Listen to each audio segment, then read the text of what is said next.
ସମସ୍ତଙ୍କର ପ୍ରିୟ ଆଉ ସହଜ ଖାଦ୍ୟ ଖେଚୁଡ଼ି। ତ ଆଜି ଆମ ଘରେ ଖେଚୁଡ଼ି ବନିଲା। ତ ଚାଲନ୍ତୁ ମୁଁ ଆପଣଙ୍କ ସହିତ ପ୍ରୋସେସ୍ ସେୟାର କରୁଛି। ତ ହ୍ୟାଲୋ ଏଭ୍ରିୱାନ୍, ଏଇଠି ମୋର ଖେଚୁଡ଼ିର ଯାହା ବି ଆବଶ୍ୟକୀୟ ପରିବା ମୁଁ ସବୁ ନେଇଯାଇଥିଲି। ତ ତାକୁ ଭଲସେ ମୁଁ ଏଇଠି କାଟି ଦେଇଥିଲି। ତ କାଟି ଦେଇକି ମୁଁ ଏଇଠି ତାକୁ ଭଲସେ ଧୋଇବା ପାଇଁ ଛାଡ଼ି ଦେଇଥିଲି। ତ ପାଣିରେ ପକାଇ ଦେଇଥିଲି।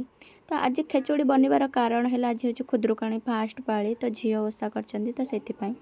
ତ ତାପରେ ଏଇଠି ମୁଁ ମୁଗ ଡାଲିକି ଭଲସେ ଧୋଇକି ତାକୁ ଟିକେ ବତୁରେଇ ଦେଇଥିଲି। ତ ହଜବେଣ୍ଡଙ୍କ ଫରମାଇଶରେ ଏଇଠି ଚୁଲି ଲଗେଇକି ଆଜି ଖେଚୁଡ଼ି ହେଲା। ତ ଡିସ୍ ବସେଇ ଦେଇକି ଏଇଠି ଗୁଆ ଘିଅ ଗରମ କରିଦେଇଥିଲି। ତ ତାପରେ ଏଇଠି ମୁଁ ଗୋଟା ମସଲା ଯାହା ବି ଥିଲା ମୁଁ ପକାଇ ଦେଇଥିଲି। ତ ଏଇଠି ମୁଁ ତାପରେ ପରିବା ପକାଇ ଦେଇଥିଲି। ତ ପରିବାକୁ ଭଲସେ ଘାଣ୍ଟି ଦେଇକି ମୁଁ ଏଠି ଲୁଣ, ହଳଦୀ ଆଉ କାଶ୍ମୀର ପାଉଡ଼ର ପକାଇ ଦେଇଥିଲି। ଆପଣ ଚାହିଁଲେ ଅଲଗା ମସଲା ବି ପକାଇ ପାରିବେ।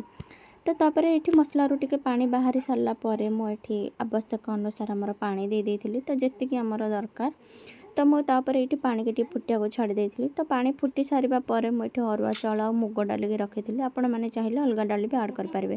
ତ ତାକୁ କିଛି ସମୟ ଫୁଟିବାକୁ ଛାଡ଼ି ଦେଇଥିଲି। ତ ରେଡ଼ି ହେଇଯାଇଥିଲା ମୋର ଖେଚୁଡ଼ି। ଆପଣମାନଙ୍କୁ ଯଦି ଭଲ ଲାଗିଥିବ ତାହେଲେ ନିହାତି ଭାବରେ କମେଣ୍ଟ କରିବେ।